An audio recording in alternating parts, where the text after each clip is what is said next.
Et parmi les économies mises en avant par le gouvernement, il y a la suppression d'un peu plus de 3000 postes de fonctionnaires. L'an prochain, chiffres et formules qui font débat. Margot Faudéré, alors qu'en est-il exactement? Eh bien, tout dépend de ce qu'on entend par fonctionnaire. Si l'on prend les fonctionnaires au sens strict du terme, à savoir le personnel qui travaille dans les administrations publiques au niveau de l'État et de ses opérateurs, là, le solde est positif, plus 6724 postes l'année prochaine.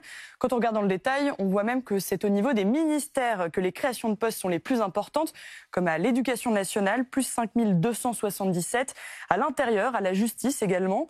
Les opérateurs de l'État, eux, sont plutôt de bons élèves, puisqu'ils affichent plusieurs centaines de suppressions de postes en 2026, mais pas assez pour contrebalancer le reste. Maintenant, si on prend un périmètre plus large pour la fonction publique et qu'on y intègre aussi tous les agents qui travaillent pour les caisses de sécurité sociale, c'est la méthodologie qui a été retenue par le gouvernement, et bien là, effectivement, le solde est négatif avec 3119 postes en moins en 2026.